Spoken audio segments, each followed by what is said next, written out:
Assalamualaikum warahmatullahi wabarakatuh. Perkenalkan, nama saya Fauzia. Saya mahasiswi semester 7 di kelas MLKS 6A dengan NIM akhir 47.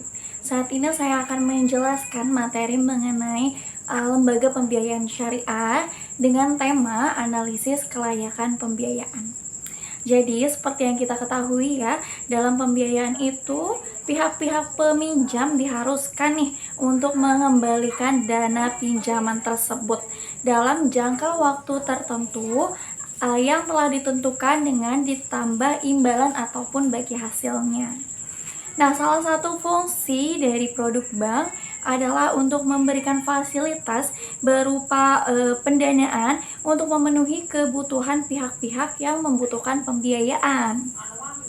Pembiayaan atau financing adalah pemberian dana oleh suatu pihak kepada pihak yang lain untuk mendukung investasi yang dilakukan oleh pihak tersebut, yang dilakukan secara pribadi ataupun lembaga ya, secara lembaga. Nah juga nih ya, perbankan di Islam itu juga adalah jenis pembiayaan perbankan yang berusaha nih untuk memberi pelayanan kepada pelanggan dengan bebas bunga. Para perintis perbankan Islam berpendapat bahwa bunga adalah riba dan juga jelas dilarang nih di dalam hukum Islam ya. Karena itu beberapa penanaman modal dan sarjana muslim mencari cara untuk membangun sistem perbankan sesuai dengan syariat Islam nih. Baik, jadi kita akan memasuki materi yang pertama, yaitu pengertian dari analisis kelayakan pembiayaan.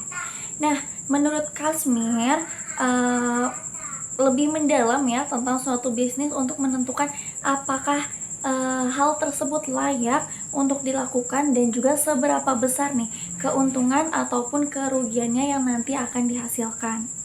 Salah satu sumber utama pendapatan lembaga keuangan adalah di pembiayaan ya, atau refinancing yang diberikan kepada suatu usaha.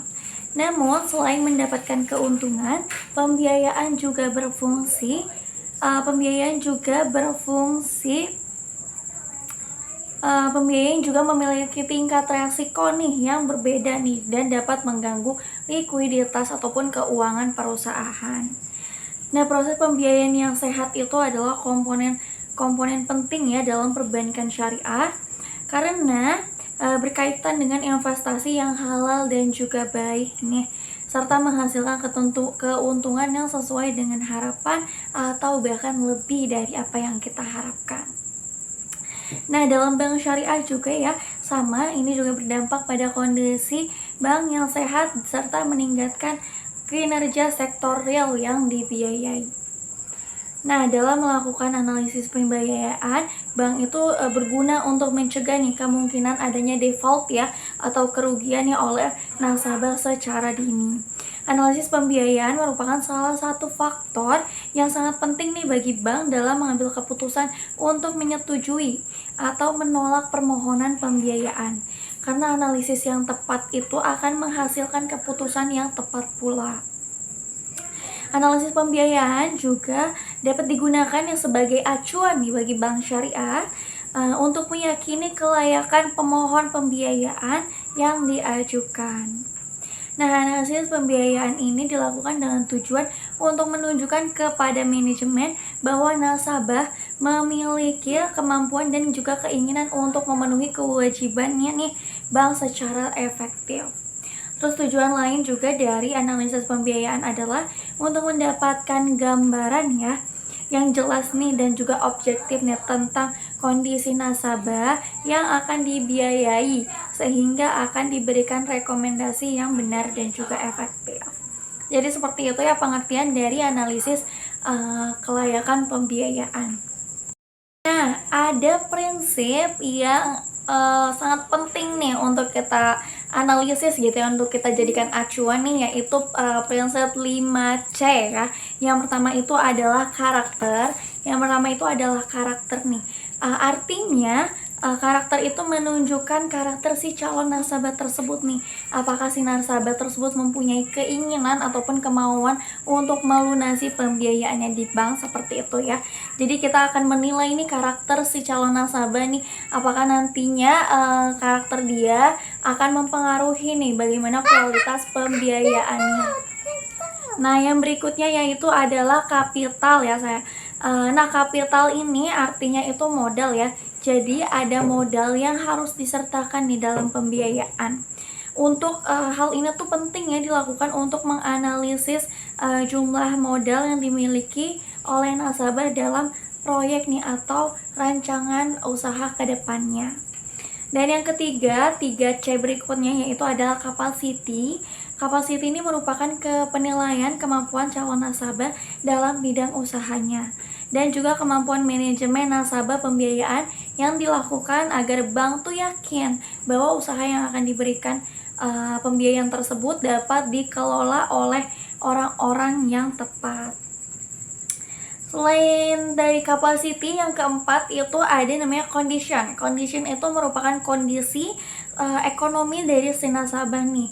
Yang pastinya itu juga hal yang sangat penting ya untuk kita lakukan nih, untuk mengetahui apakah ada kemungkinan nanti si nasabah itu akan mengalami gagal bayar atau enggak. Jadi kita bisa menilai nih dari kondisi ekonominya si nasabah. Dan yang terakhir itu adalah kolateral nih. Nah, untuk memastikan bahwa agunan kolateral itu atau jaminan ya teman-teman ya. Jadi jaminan itu biasanya kita meminjam di bank dengan jaminan tertentu agar kita mampu nih menunjukkan bahwa kita berkomitmen, nasabah berkomitmen dan juga mampu untuk menyelesaikan melunasi semua pinjamannya di bank tersebut gitu. Dengan adanya jaminan itu, bank juga menjadi yakin untuk memberikan pinjaman nih, untuk memberikan pembiayaan kepada si nasabah. Karena apabila nasabah tidak sanggup melunasi pembiayaannya, maka jaminan tersebut yang akan menjadi milik bank sepenuhnya.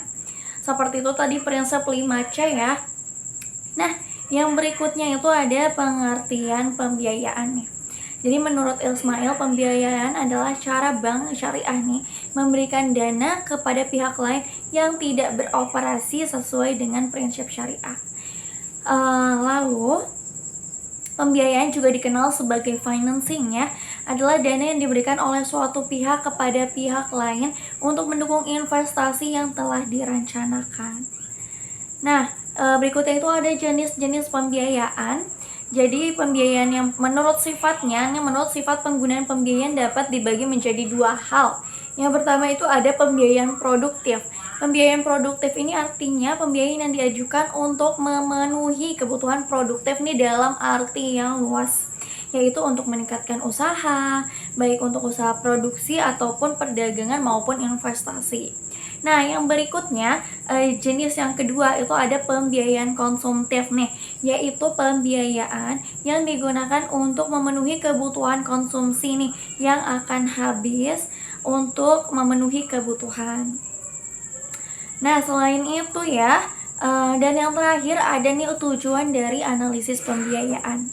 Jadi tujuan utama dari analisis pembiayaan itu untuk menilai si calon debitur nih apakah layak untuk diberikan pembiayaan atau tidak nih. Karena apabila nantinya pihak manajemen bank salah nih melakukan kesalahan dalam proses analisis analisis kelayakan pembiayaan ini, hasilnya akan fatal sekali, bahkan bisa menimbulkan kerugian bagi pihak bank sendiri gitu ya. Makanya nih bank juga perlu menilai dengan sangat amat baik ya, menggunakan alur-alur yang tepat gitu agar semuanya bisa terjadi sesuai dengan diharapkan nih, tujuannya bisa tetap tercapai, nasabah dapat melunasi pembiayaannya dengan baik ya, dan tepat waktu ya. Bank juga menerima kembali uang yang telah diberikan sebagai bahan pembiayaan dan juga keuntungan dari si pembiayaan tersebut. Analisis kelayakan pembiayaan sangat penting dilakukannya oleh pihak bank ya, untuk menilai apakah nantinya si calon nasabah itu dapat memenuhi kewajibannya dengan baik atau tidak. Karena ini ini tuh mempengaruhi profit keuangan gitu dari si bank sendiri, dan juga bahkan dampak terburuknya bank bisa mengalami kerugian nih apabila banyaknya ya nasabah-nasabah yang akhirnya tidak mampu melunasi hutang-hutangnya. Seperti itu. Jadi itu saja ya yang dapat saya sampaikan. Apabila ada kekurangan, mohon maaf yang sebesar-besarnya. Saya tutup penjelasan pada kali ini. Wassalamualaikum warahmatullahi wabarakatuh.